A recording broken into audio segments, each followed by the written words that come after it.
Muito bem, pessoal. Então, no nosso último vídeo, nós iniciamos o estudo do filo artrópoda, apresentando o primeiro grupo de importância, que foi a ordem Hemiptera. E nessa ordem, a gente agrupou todos os hemípteros de importância, de interesse veterinário. Tanto aqueles de comportamento hematófago, que tem vasta importância aqui para a gente na transmissão de doenças de patógenos, sendo o principal o Trypanosoma cruzi, que causa a doença de Chagas, mas também os hemípteras de comportamento fitófago e predadores,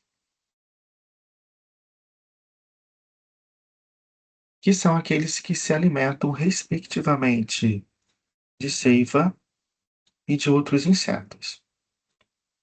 E aí, nesse vídeo, em cima de características estruturais e morfológicas, a gente conseguiu, na prática, diferenciar grupos de hemípteros, focando inicialmente em cima do aparelho bucal do inseto adulto.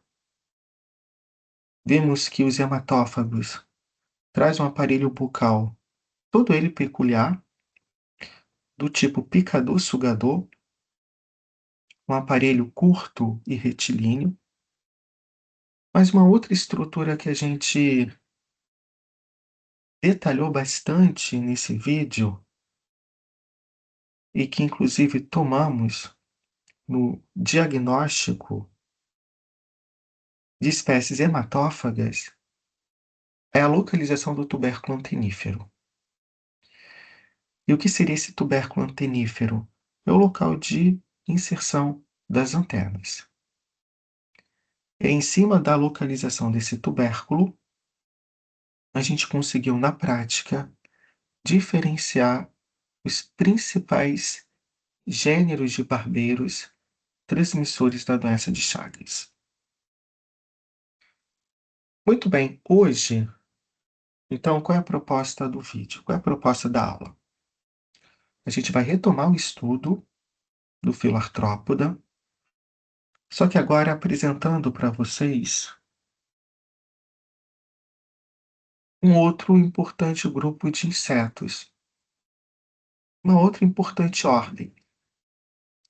E essa ordem, que a gente começa a detalhar agora, consta exatamente sobre a ordem Siphonáptera. No vídeo anterior, falamos da ordem Hemiptera. Hoje, falaremos da ordem Siphonáptera. Notem, em cima desta grade de classificação, que a gente continua a falar da classe Insecta, né? É um inseto. E por ser um inseto, os sifonápteras, eles acabam compartilhando de características estruturais já mencionadas antes aos hemípteras, com destaque a presença de apêndices articulados. Aliás, isso é um ponto comum aos artrópodes. Independente da ordem, sendo um artrópode, apresentam apêndices, membros articulados. Mas sendo um inseto, os sifonápteras traz o seu corpo também dividido em cabeça, tórax e abdômen. Ainda que esses segmentos corporais assumam características específicas, peculiares, eu vou pontuar isso melhor à frente. Pessoal, se é um inseto, corpo é sempre dividido em cabeça, tórax e abdômen. Só que hoje a gente vai focar na ordem Siphonáptera. E aqui a gente vai inserir quais espécies de insetos? As pulgas. Tanto aquelas de importância veterinária, quanto aquelas de importância em saúde pública. Então, pensou em Siphonáptera? Pensou na ordem? Automaticamente a gente vai relacionar as pulgas. Muito bem. E aí, a primeira reflexão que eu trago aqui para vocês no vídeo é o porquê desse termo sifonáptera. Qual o significado da palavra? E para isso, mais uma vez, a gente precisa recorrer à sua etimologia. Na verdade, a palavra sifonáptera, ela resulta da associação desses dois termos. Sifo, do grego, sifão, que faz referência aqui à existência de um aparelho bucal, todo ele sanfonado, que de fato se assemelha a um sifão de banheiro.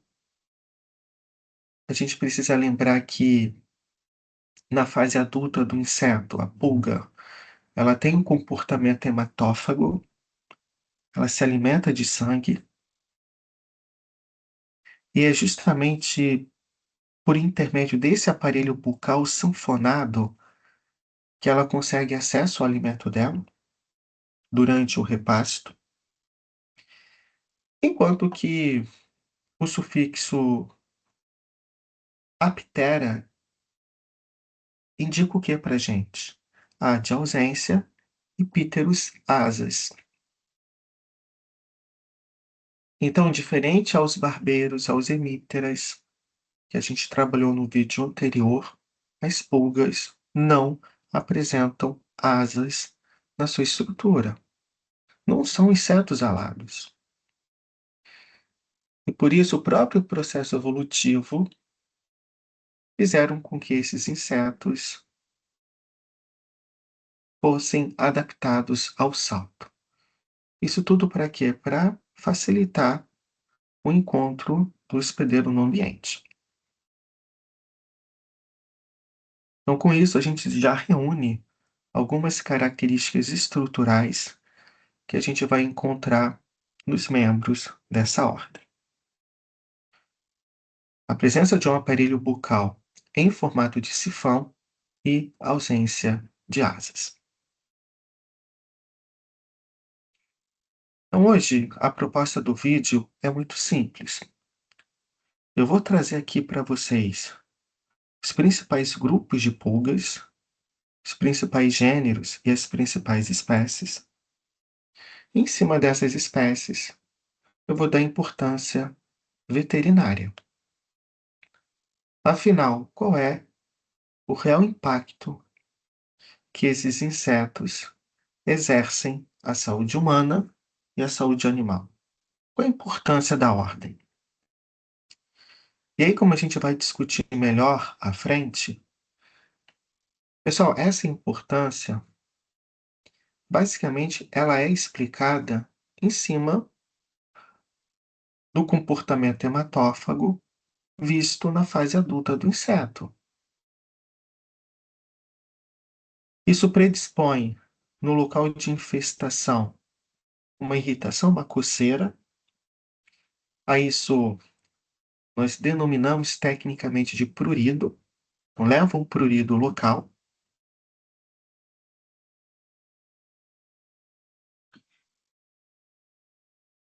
Que em casos de alta infestação, especialmente quando eu tenho animais sensíveis sendo acometido pelo inseto, evoluir para reações cutâneas alérgicas extremamente graves, inclusive aqui, olha, predispondo um quadro de dermatite. E aí uma alteração clínica muito importante e frequentemente vista na nossa rotina, especialmente aqui falando de pequenos animais, esse quadro de DAP. E o que que seria a DAP? É uma dermatite alérgica causada à picada da pulga. E aí, como na dermatite, o dano causado à pele, o dano tecidual é mais intenso, é mais profundo, cria na região portas de entrada para infecções oportunistas, principalmente infecção bacteriana e infecção fúngica, fazendo com que o dano tecidual seja muito mais intenso, ok? Mas tudo isso causado pela ação exfoliativa do inseto durante o repasto sanguíneo. E claro, frente a esse comportamento hematófago, a gente vai ver também que as pulgas podem atuar na transmissão de vários patógenos, de várias doenças, tanto de interesse veterinário quanto de respaldo em saúde pública. E aí, uma dessas doenças que eu sempre cito em aulas, devido à importância médica, é a peste bubônica, é também conhecida como peste negra. Ela é transmitida pela picada da pulga do rato, conhecida como Xenophila chaops. Esse aqui é o nome científico da pulga, ela é conhecida popularmente como pulga do rato. Pessoal, eu não sei se vocês sabem, mas a peste bubônica, sobretudo no início dos séculos 6 e 7, ela foi responsável por dizimar a população da Europa. E ela tem a sua causa etiológica exatamente ligada a essa espécie de bacilo, de bactéria. Nós chamamos de Yersinia pestis. E a peste bubônica é só um exemplo de doença que é transmitida por esses insetos. À medida com que avançamos aqui no slide, eu vou citar várias outras, inclusive de muito mais impacto aqui para a gente. Mas, sem dúvida, a peste bubônica, pela importância médica, a gente acaba tomando como exemplo clássico, tá bom? Mas tudo isso aqui explicado pelo comportamento alimentar hematófago observado na fase adulta. Lembrando, pessoal, que no caso das pulgas, a gente está falando de ectoparasitos. Logo, indiferente aos endoparasitos, não estão situados dentro do animal, mas sim fora, geralmente infestando pele ou cavidades abertas, como cavidade auricular. São obrigatórios porque dependem de sangue na fase adulta. Inclusive, é esse comportamento hematófago que acaba assegurando o embrionamento dos ovos, mas são periódicos. Ou seja, diferente aos piolhos, que são permanentes, as pulgas não. Periódicos e qual o contexto, professor? Porque a pulga ela só procura o hospedeiro na fase adulta, para se alimentar. Todo o desenrolar do ciclo, de ovo para larva, e de larva para pulpa, é feito aonde? No ambiente, no solo. Isso é feito no ambiente, a gente vai ver que esse ciclo ele é fortemente influenciado por fatores ambientais, principalmente temperatura e umidade. Então, daí o termo ectoparasitos obrigatórios periódicos. Muito bem. E aí, quando eu penso na ordem Siphonaptera, pessoal, de forma geral, a importância do grupo é fundamentada em cima desses quatro principais gêneros. E quais são? O gênero Quitenocephalides, e aí nesse gênero a gente vai trabalhar com duas principais espécies, que é a Quitenocephalides canis e a Quitenocephalides felis. Ambas capazes de infestar cães e gatos. Uma outra espécie aqui importante e relativamente comum é a Tunga penetrans. Penetrans é bem sugestivo o termo, correto? Por que penetrans?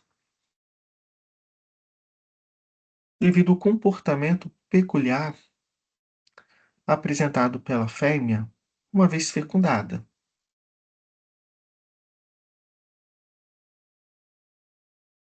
Porque fecundada pelo macho, essa fêmea, ela vai ter o comportamento de penetrar ativamente na pele do hospedeiro. E aqui eu estou falando de uma pele íntegra, não depende de uma lesão pré-existente.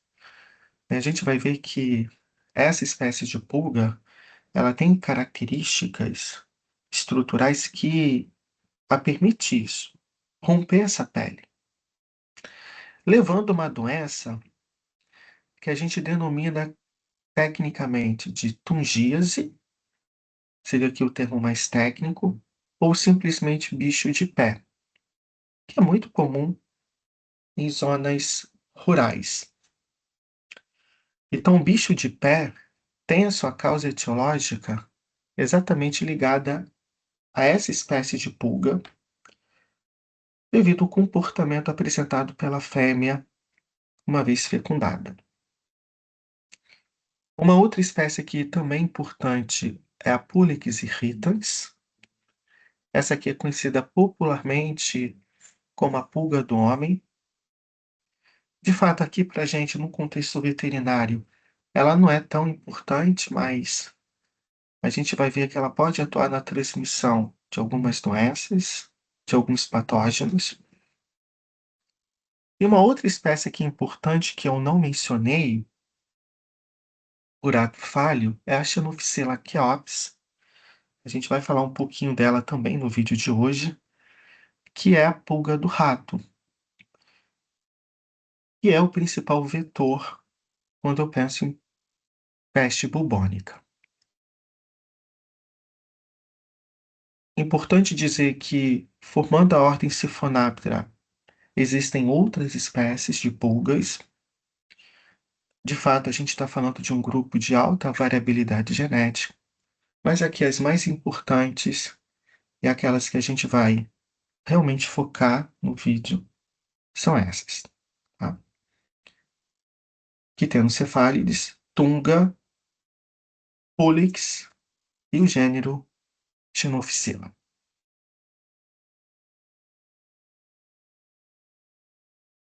Bom, pessoal, em relação à estrutura, à morfologia, a gente vai ver que os sifonápteras reúnem alguns aspectos que a gente toma não só como critério de identificação, mas também como critério taxonômico. E aí o primeiro ponto, o primeiro aspecto que eu vou chamar a atenção, inclusive já mencionamos sobre no início do vídeo, é o fato de ter o seu corpo dividido em três regiões: cabeça, tórax e abdômen. A gente viu lá no início do vídeo, em cima da classificação taxonômica, que, sendo a ordem Hemiptera uma ordem que integra a classe Insecta, o corpo ele sempre trará cabeça, tórax e abdômen.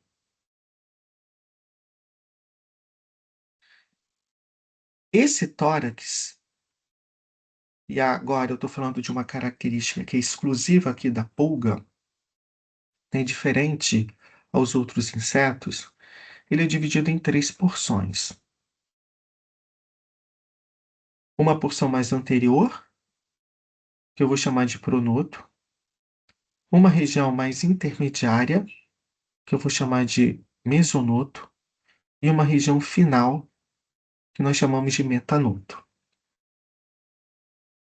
Então é o seguinte, pessoal, pronoto, mesonoto e metanoto são os segmentos que integram o tórax do inseto.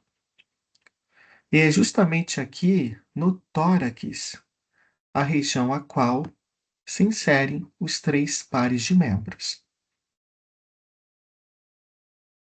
Sendo que o terceiro par de membros, ele é modificado.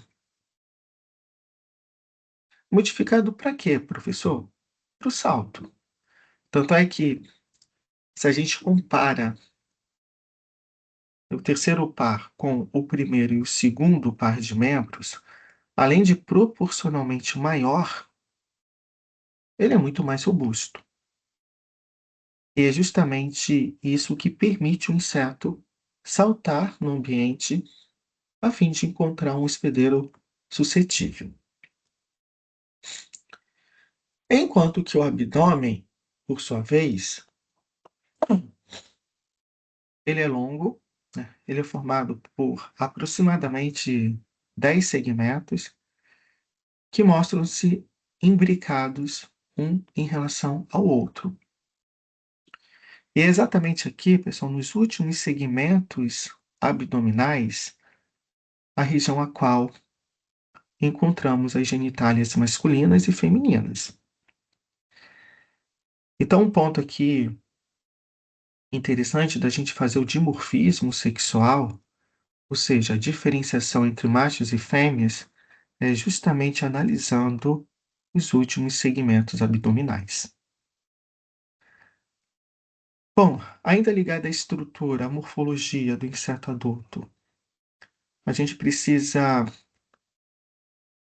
considerar novamente o tipo de aparelho bucal, que é do tipo picador-sugador, dado o comportamento hematófago. Só que é um aparelho bucal picador-sugador em formato de sifão, daí o termo sifonáptera.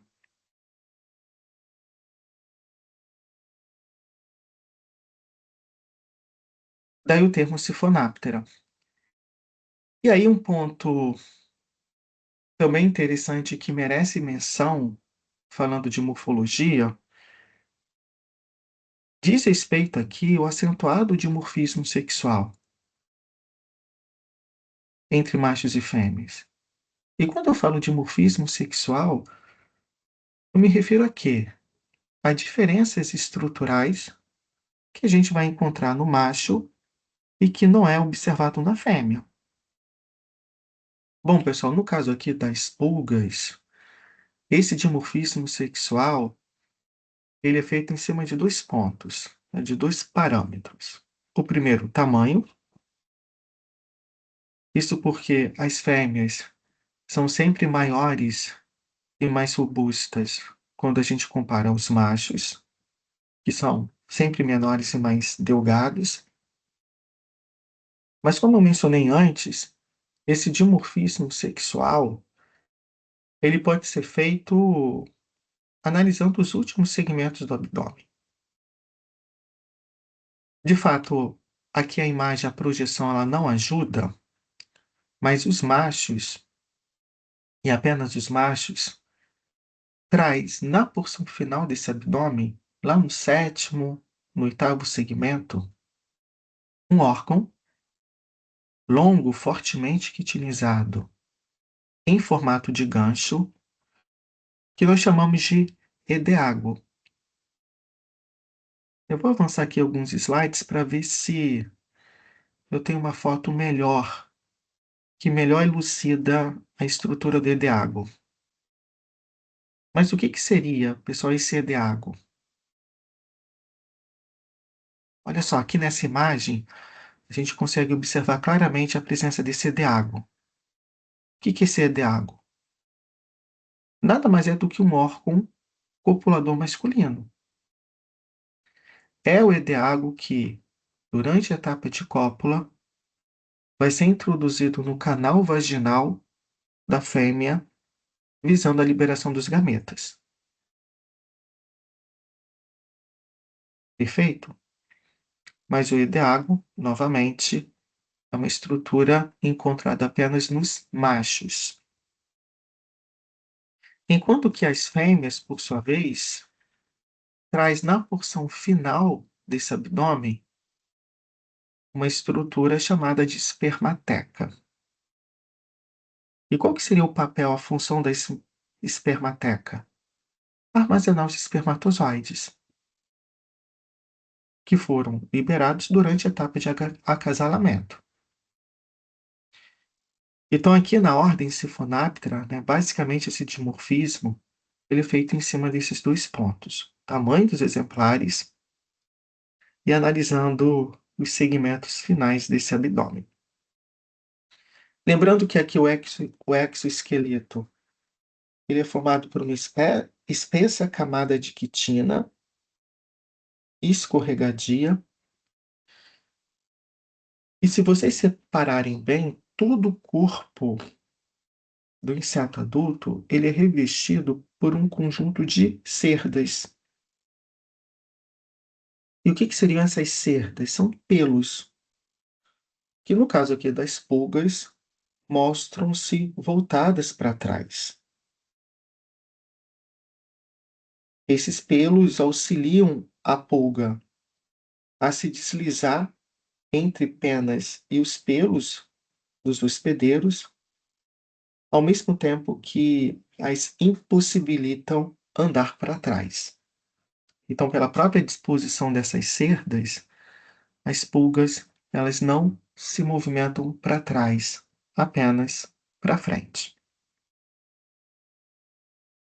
E aí, pessoal, uma característica também importante ligada a essa morfologia, que eu não comentei, mas que tomamos como critério taxonômico da ordem, é o padrão corporal.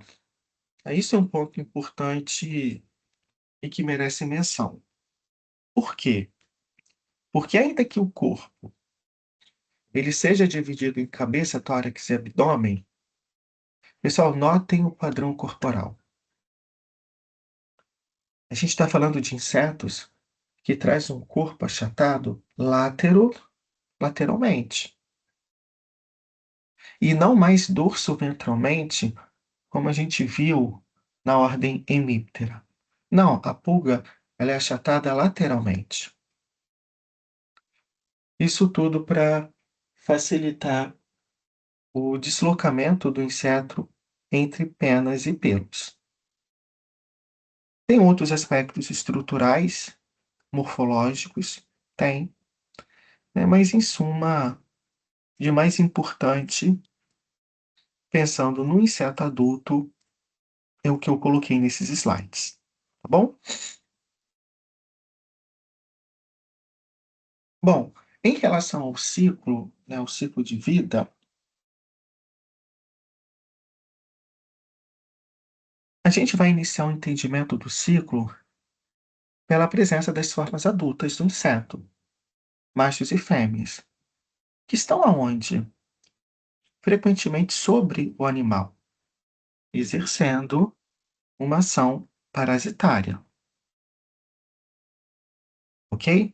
Lembrando que apenas os insetos adultos têm comportamento hematófago. Bom, na presença então do macho e da fêmea,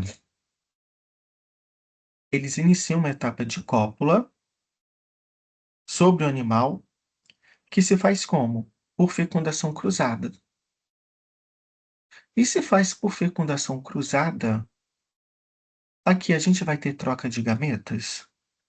Haverá troca de material genético? O que vocês acham? Sim, se faz por fecundação cruzada a troca de gametas. Então, durante a etapa de cópula, o macho ele introduz o edeago, que é o órgão copulador, e libera os gametas, que vão então fertilizar os óvulos. Nesse momento, a fêmea fecundada inicia rapidamente uma etapa de alimentação sanguínea, permitindo elas, na etapa seguinte do ciclo, iniciar a postura dos ovos. Então, aqui na ordem Siphonaptera, a postura dos ovos é sempre antecedida por uma etapa de repasso sanguíneo. Bom, esses ovos, eles são postos de forma parcelada, de 8 a 20 ovos por dia, a depender da espécie de pulga estudada. No entanto, uma única pulga, ela vai conseguir produzir em média de 100 a 200 ovos, determinando por isso um elevado potencial biótico. Bom, esses ovos que são depositados pelas fêmeas não apresentam estruturas de aderência. Então, uma vez depositados sobre o animal, a tendência é que eles caiam no solo, e aí no ambiente eles vão passar por uma etapa de desenvolvimento, de evolução. O que é importante que vocês saibam aqui? Que, por mais que férteis, no momento da postura da fêmea, esses ovos não são ovos embrionados. Como assim, professor?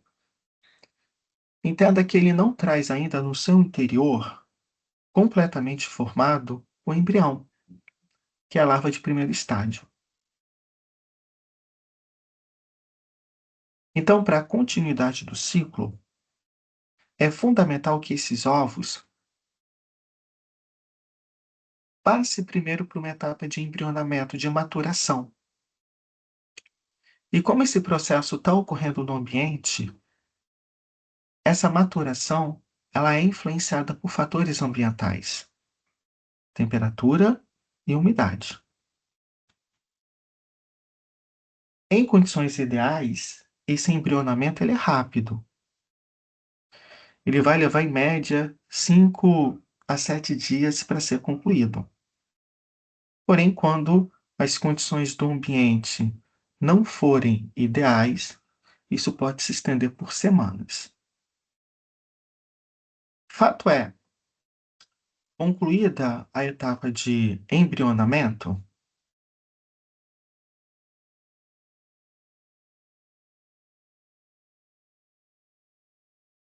é formado dentro desse ovo quem? A larva L1 da pulga, que é o primeiro estágio larval. Essa larva L1, então, no ovo eclode, ela vai em direção ao solo, e aí no solo ela vai dar continuidade ao seu ciclo. Ela evolui por muda, por troca cuticular, formando o estágio de pupa, que seria o que? O casulo, e dessa pulpa, no momento seguinte, emergirão as formas adultas, machos e fêmeas, retomando todo o ciclo de vida. Então, caracterizando, né, um padrão holometábolo que é mencionado por autores. Né? Holometábolo por quê? Porque aqui, diferente aos hemípteras, que a gente trabalhou no vídeo anterior, a metamorfose ela é completa. E sendo uma metamorfose completa, o indivíduo que nasce aqui, que é a larva, morfologicamente, ele é bem diferente ao indivíduo de fase adulta. Então, pessoal, toda vez que eu falar de ciclo holometábolo, entendam isso, uma metamorfose completa. E por isso, formando esse ciclo de vida, além de ovos, a gente vai ter também estágios de larvas e de pupa, tá bom? E é dessa pulpa que emergem as formas adultas do inseto. Bom, pessoal, essa larva L1 que está eclodindo do ovo no ambiente, diferente à fase adulta, ela não traz um aparelho bucal do tipo picador-sugador. Não, na larva, o aparelho bucal ele é do tipo mastigador. E por isso, essas larvas, elas apresentam sim capacidade de se alimentar no ambiente. E aí, o que seria alimento para essas larvas? Bom, basicamente aqui, elas vão se alimentar de fezes, de dejeções de pulgas adultas, rica em proteína. Elas vão se alimentar de matéria orgânica e micro-organismos que ali possam estar presentes. Bactérias, ácaros, protozoários ciliados.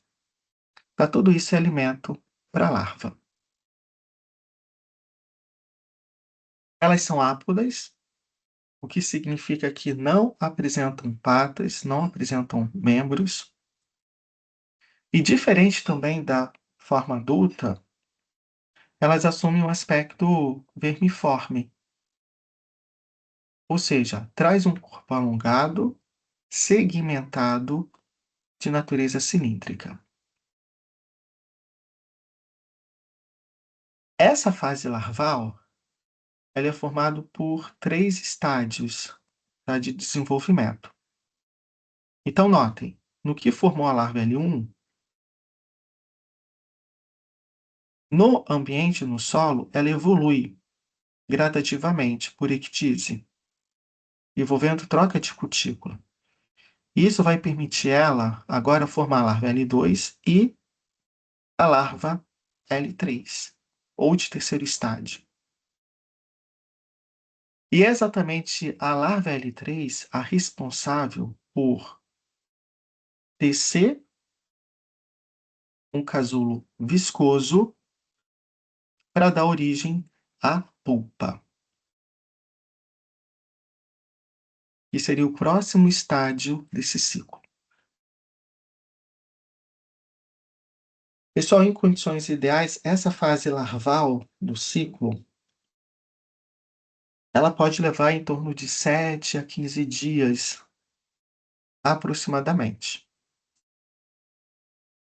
Mas entendam que, na fase de pulpa, a gente está falando de um estágio de resistência do inseto no ambiente. Só para que vocês tenham noção, uma pulpa, ela consegue se manter viável naquele solo por até 1 ano, mesmo quando as condições ambientais não são favoráveis, mesmo na ausência do hospedeiro. No entanto, em condições ambientais favoráveis, essa fase pulpal geralmente não excede 10 dias. E aí, dessa pulpa é que emergem as formas adultas, machos e fêmeas. O que é mais interessante a gente ressaltar aqui é o seguinte, que a emergência das formas adultas desse casulo, desse pulpário, é estimulado por fatores do próprio hospedeiro. Sobretudo, quais fatores? O CO2, o gás carbônico, que é liberado durante a respiração, e a própria vibração do solo. Ora, se não há gás carbônico na região e se não há vibração no solo, quer dizer o quê? Que não tem hospedeiro. E não havendo hospedeiro disponível na região, a tendência é que o inseto prolongue essa fase pulpal. Então perceba que todo o ciclo ele está sincronizado a fatores ambientais e a presença ou não do hospedeiro naquele ambiente. Até porque na fase adulta, a gente viu, elas são hematófagas. E se não tem hospedeiro, como que os adultos vão se alimentar? Não tem como. Então, tudo isso está sincronizado à presença ou não do hospedeiro. Lembrando, pessoal, que as formas adultas, os machos e as fêmeas, eles correspondem a apenas 5% do total da população de pulgas que a gente vai encontrar no ambiente. Então, é apenas a ponta do iceberg. Os outros 95%, ele é representado por quem? Por ovos, larvas e pulpas, que estão onde? No meio. Então, a pergunta que eu faço é simples. Se as formas adultas correspondem a apenas 5% dessa população, basta apenas a gente tratar o animal? Não. Como eu falei antes, nas formas adultas é apenas a ponta do iceberg. Mais importante do que tratar o animal é tratar o ambiente a qual esse animal está inserido. Porque, caso contrário, esse animal ele vai ser constantemente exposto ao inseto. Então, pensando aqui no controle do vetor, é fundamental que seja feito um manejo ambiental, visando interromper etapas importantes do ciclo, tá? E hoje existem drogas no mercado que a gente pode utilizar visando a desinfecção ambiental. Bom, estudar o ciclo é importante, pessoal, eu diria que é fundamental, porque ele acaba fornecendo para a gente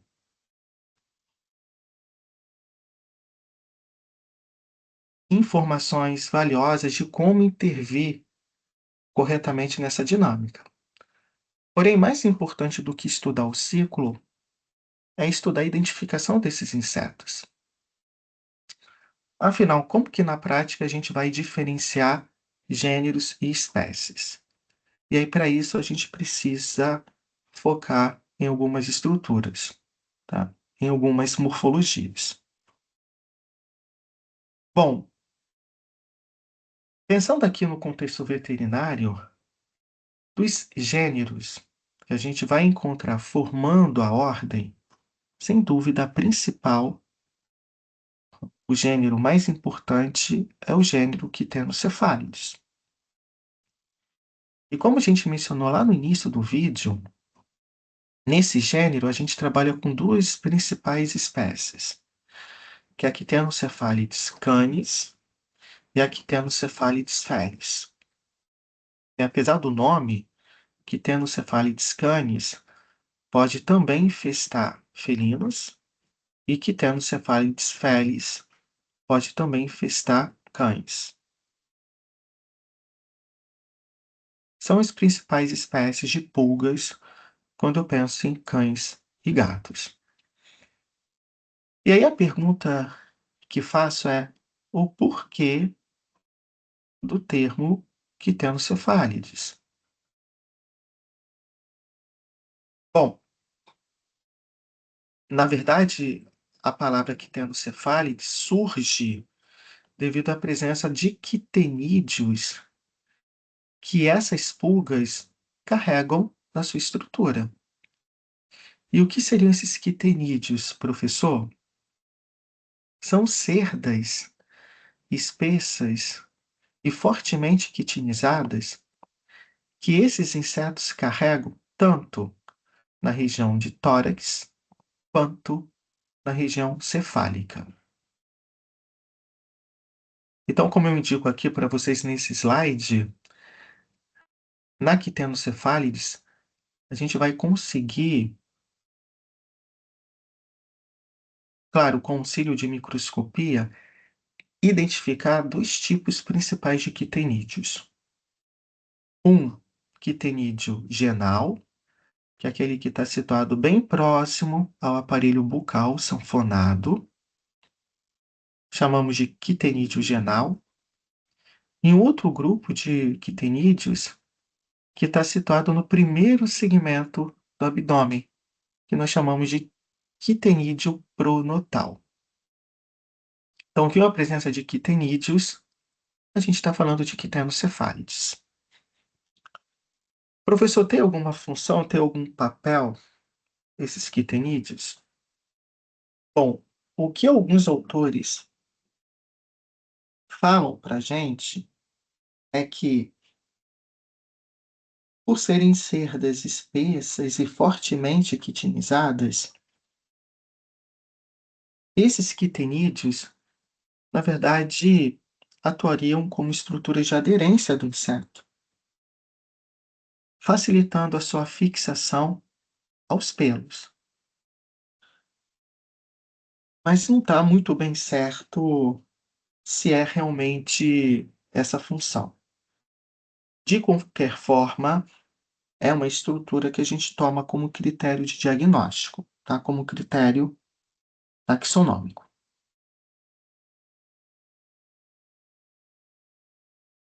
Muito bem, mas a questão é, como que a gente vai diferenciar, então, o Quitenocephalides canis da Quitenocephalides feris, se ambas trazem quitenídeos na sua estrutura? Bom, para isso a gente vai ter que focar em outros aspectos. E quais são?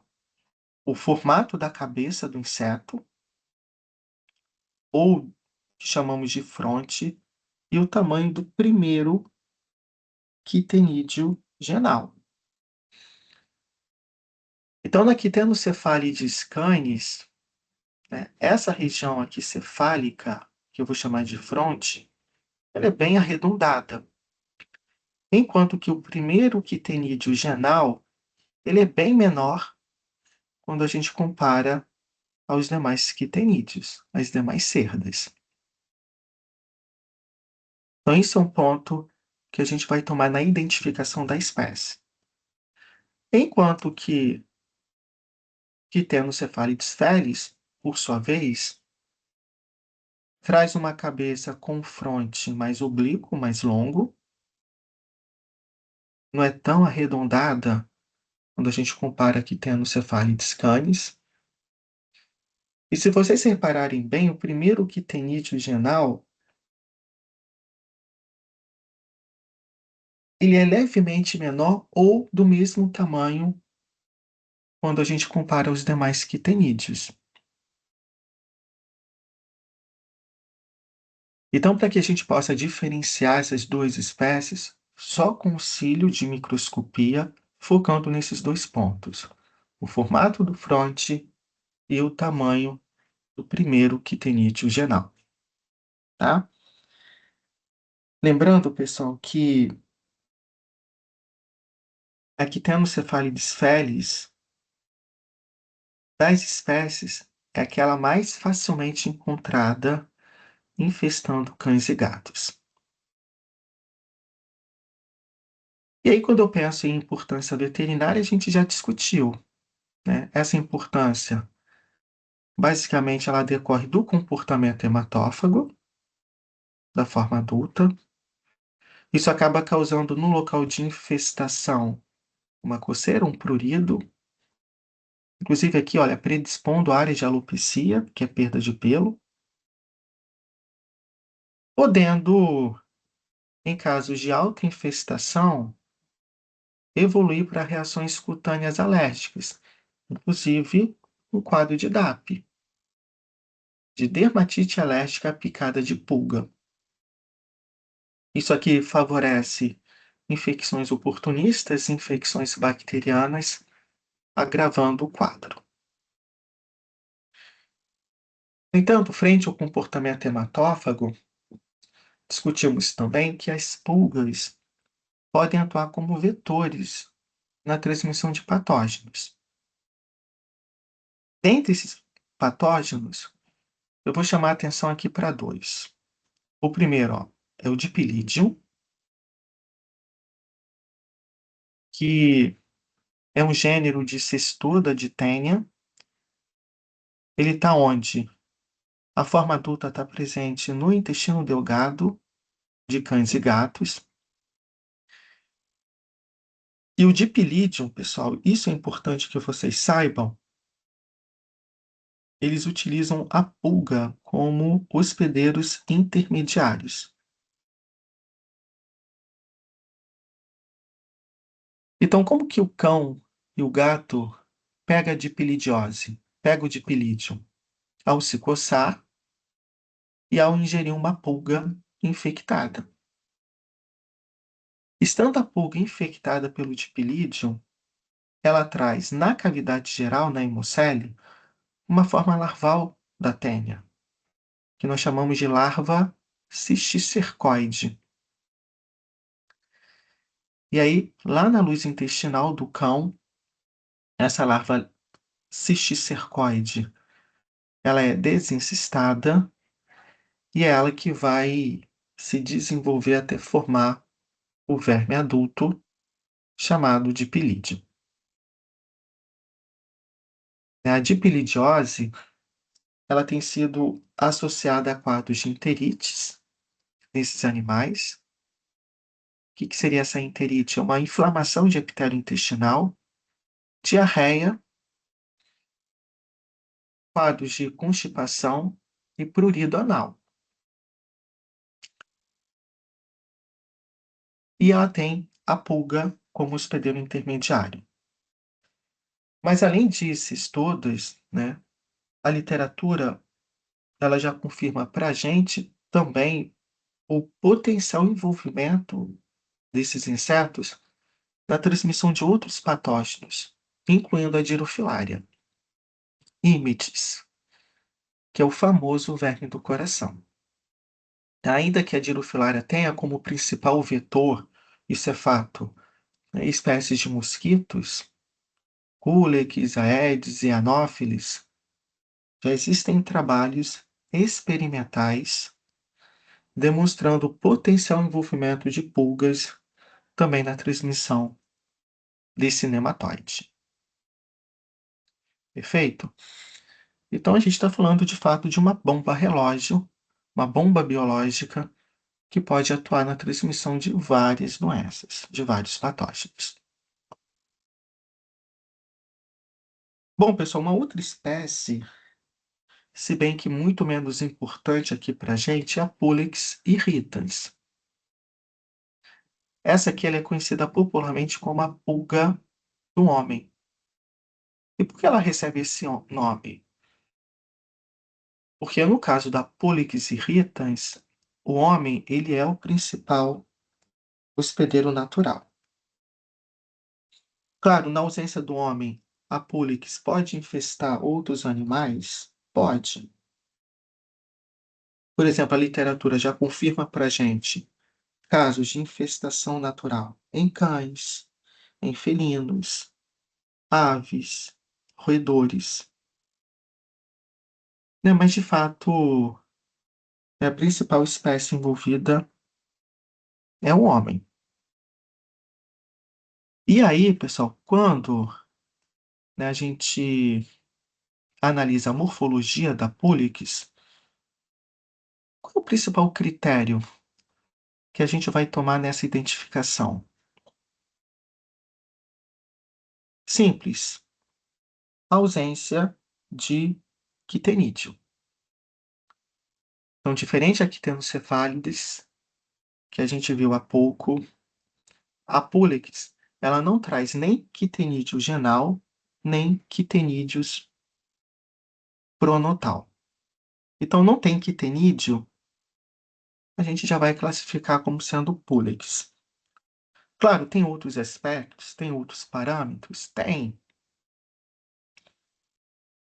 Inclusive, cerdas que a gente vai encontrar na porção anterior do olho. Mas, de fato, o principal parâmetro é a ausência de quitenídeo. Então, muito fácil, muito simples da gente dar o diagnóstico. Lembrando, pessoal, que o dimorfismo sexual aqui é regra. A gente vai estender a toda a ordem Siphonáptera. Né, os machos menores, quando comparado às fêmeas, que são maiores e mais robustas. E aí um ponto aqui interessante e que merece menção é o fato dos machos trazer o último segmento do abdômen levemente levantado. enquanto que as fêmeas levemente arqueado. Tudo isso para quê? Para facilitar o encontro das genitálias durante o acasalamento. Em termos de ciclo, pessoal, segue aquele padrão, né, de desenvolvimento holometábulo, que a gente mencionou anteriormente, de ovo, larva, pupa e adulto. Então, isso é uma regra que a gente vai estender a toda ordem. E aí, quando eu penso em importância médica,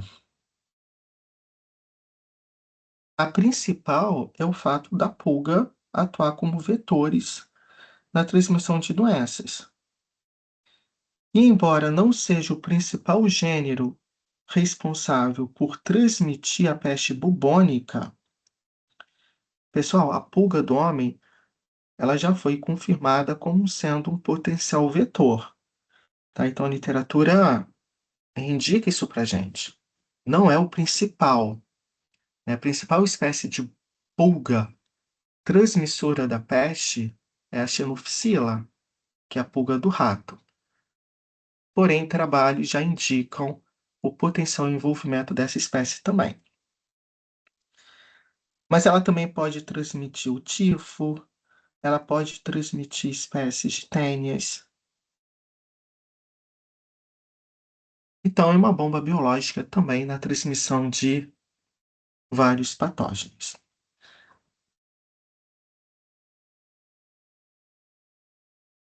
Bom, uma outra espécie aqui importante e que merece menção é a Tunga penetrans.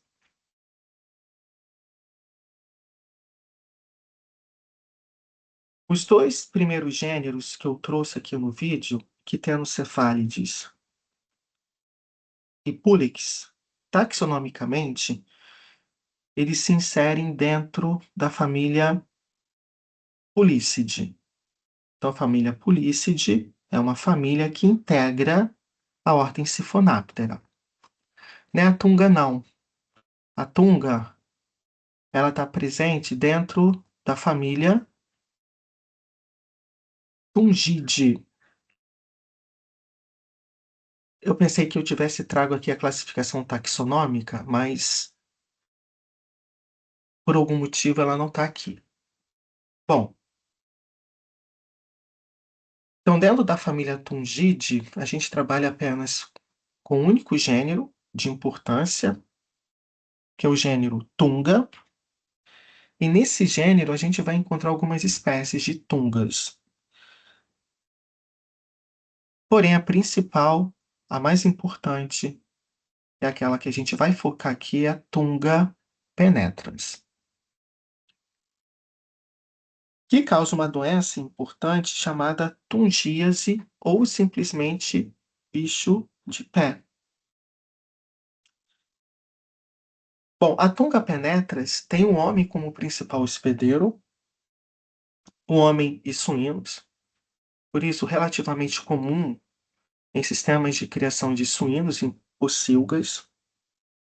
No entanto, a literatura ela já confirma para a gente casos de infestações em bovinos, em cães, felinos e também animais silvestres, incluindo tatu e roedores. Então, no livro da Silvia Monteiro, que eu sempre indico aos alunos, ela apresenta algumas imagens de autoinfestação, inclusive culminando com automutilação de membros, causada pela infestação pela tunga.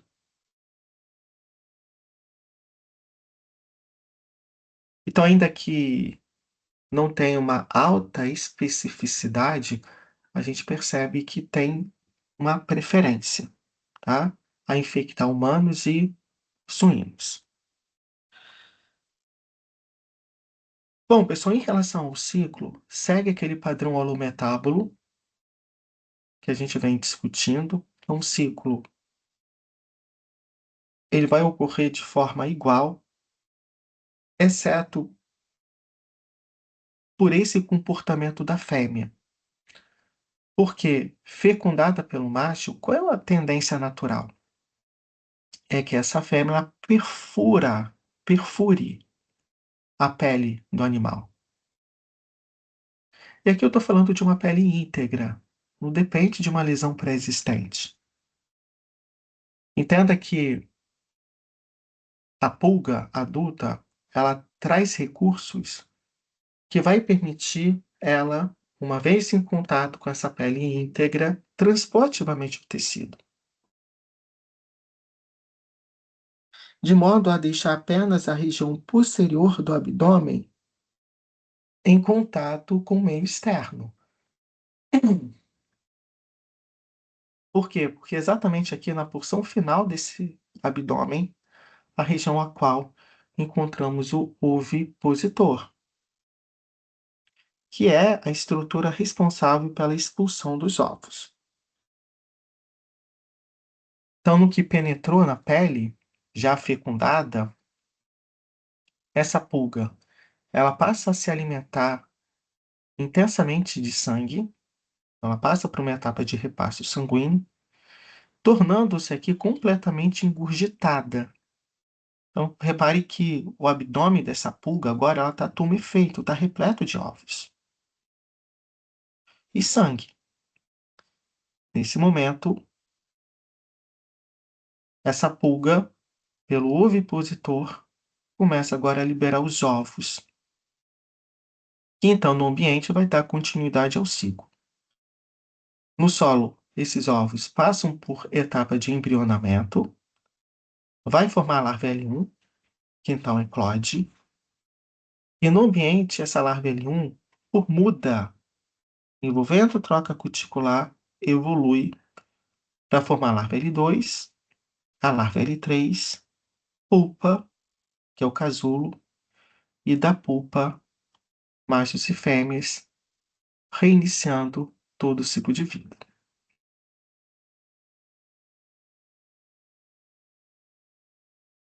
E aí, pensando aqui na estrutura, na morfologia, quais são os aspectos que a gente vai preconizar na identificação da espécie? Bom, pessoal, das espécies que integram a ordem, a Tunga penetrans é a menor. Tanto é que as formas adultas, elas não apresentam dimensões superiores a 1 milímetro. Então, a gente está falando de insetos bem pequenos. No entanto, o que chama a atenção de fato, e esse talvez seja o principal critério morfológico, é o fato de ter os segmentos torácicos, pronoto, mesonoto e metanoto, fundidos, um em relação ao outro. Então, essa pulga quase não tem tórax. Os três segmentos torácicos juntos, proporcionalmente, eles são menores do que o primeiro segmento abdominal. Isso é uma característica exclusiva dessa espécie de pulga. E aí um ponto também interessante ligado à morfologia do inseto adulto é o fato dessa pulga trazer na porção anterior da sua cabeça uma pequena saliência, semelhante a um nariz arrebitado. E essa pequena saliência nós chamamos de fronte.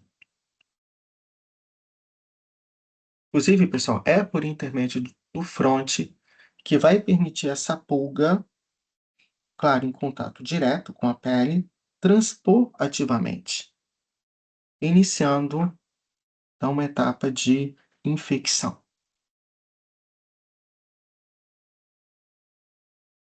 Tá? Então é a Tunga penetrans. Pessoal, geralmente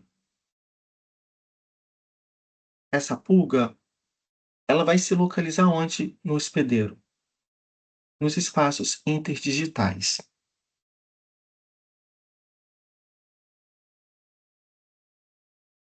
E frente a isso, Claro, dependendo do nível de infestação, se for muito alto, isso vai levar a um incômodo na região, inicialmente um prurido, mas à medida com que o inseto passa por alimentação sanguínea, tornando-se completamente tumefeito,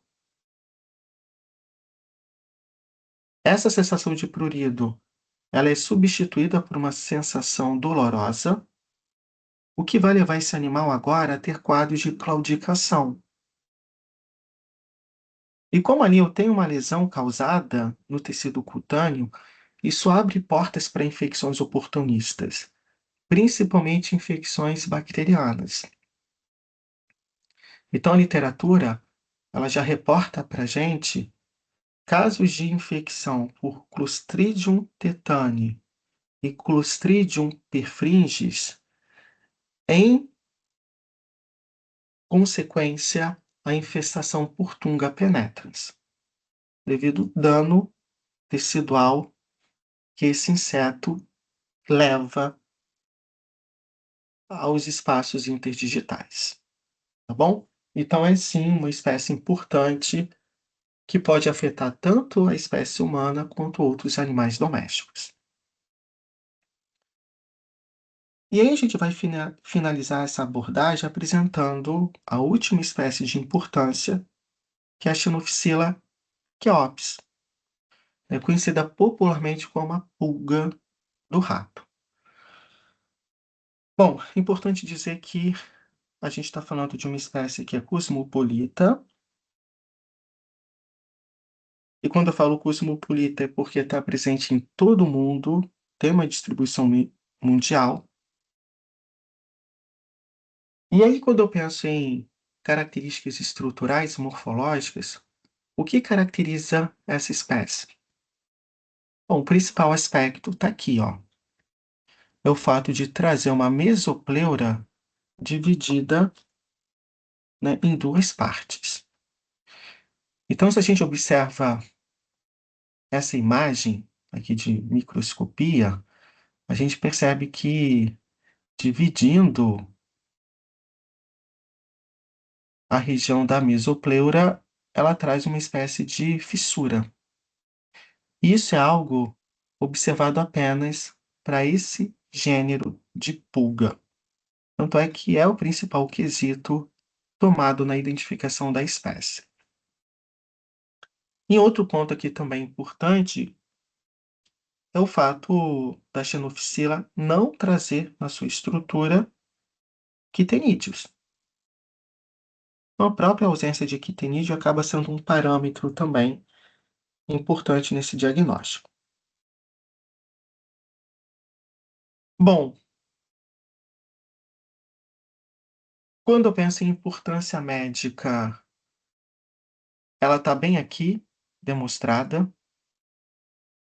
Pessoal, é o principal vetor quando eu penso em peste bubônica, em Yersinia pestis. Mas além disso, de atuar na transmissão da peste bubônica, a literatura ela já confirma para a gente a capacidade dessa espécie transmitir outros patógenos, outras bactérias, incluindo aqui a Rickettsia tiffi, que causa o tifo murino, e a literatura já confirma também para a gente a capacidade da Xenophila atuar como hospedeiro intermediário de espécies de tênis, dentre elas o Immunolepis. Ainda que essa tênia tenha roedores como os principais hospedeiros naturais e definitivos, e de fato é isso que ocorre, um homem ele pode participar do ciclo do Immunolepis também como hospedeiro natural. Então aqui são várias possibilidades quando eu penso em patógenos, mas de fato o principal é a Yersinia pestis, que é a bactéria que causa a peste bubônica. Bom, pessoal, o último grande surto de peste bubônica que se tem conhecimento aqui no Brasil ocorreu em 1993. Nesse ano, a gente teve, né, algumas mortes causadas pela infecção. Mas os últimos casos que foram notificados pelo Ministério da Saúde aconteceu em 2005, tá bom? Isso é o que a gente tem de mais atual pensando o cenário epidemiológico do nosso país. Mas ainda hoje existem focos de pestes ocorrendo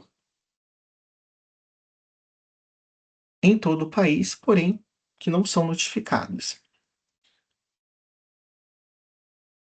Bom, o que é importante que vocês saibam é o seguinte: a gente tem tanto o ciclo silvestre quanto o ciclo urbano da Yersinia.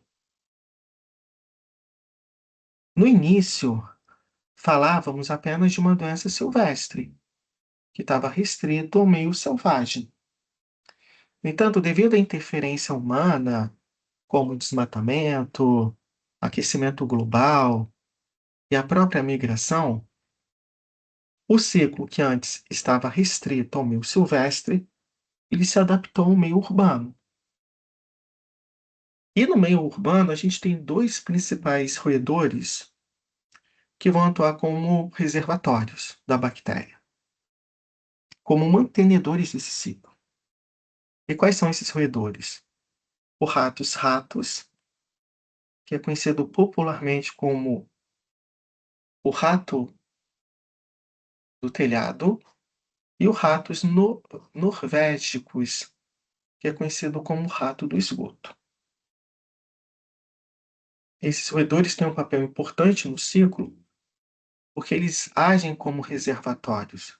E sendo um reservatório, como eu falei, ele contribui diretamente para a manutenção do ciclo urbano. Então, como que esse ciclo ele acontece no ambiente? Como que a pulga, a xenofila, ela pega a infecção? Ela pega a bactéria, o bacilo, ao se alimentar de um roedor já infectado. Nesse momento, conjuntamente ao sangue, que é o alimento da pulga, ela vai ingerir formas infectantes da bactéria, do bacilo. E aí, dentro da pulga, do inseto, que é vetor biológico, esse bacilo ele começa a se multiplicar. Aonde?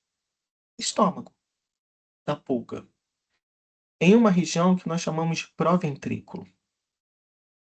E ali se multiplica intensamente, ao ponto de formar ali um tampão de bactérias. No exato momento em que essa pulga for se alimentar de um outro mamífero, de um outro vertebrado, que pode ser roedor, mas o próprio homem, ela acaba regurgitando essas bactérias, que vai entrar pelo orifício da picada, levando à transmissão. Então é exatamente assim que a transmissão da peste bubônica se faz, de um animal positivo para outro negativo, através da picada dessa pulga. E aí, pensando clinicamente, como que essa progressão ela é vista? Então, a gente vai ter nessa progressão um quadro de linfadenite, que seria um aumento de volume de linfonodos satélites. Essa linfadenite ela é acompanhada por dor, febre e taquicardia. Quando eu falo taquicardia, eu me refiro a um aumento na frequência cardíaca, podendo até mesmo, em casos mais graves, evoluir para sepse, que é quando a bactéria, o bacilo, deixa os nódulos linfáticos e aí acessa o sangue.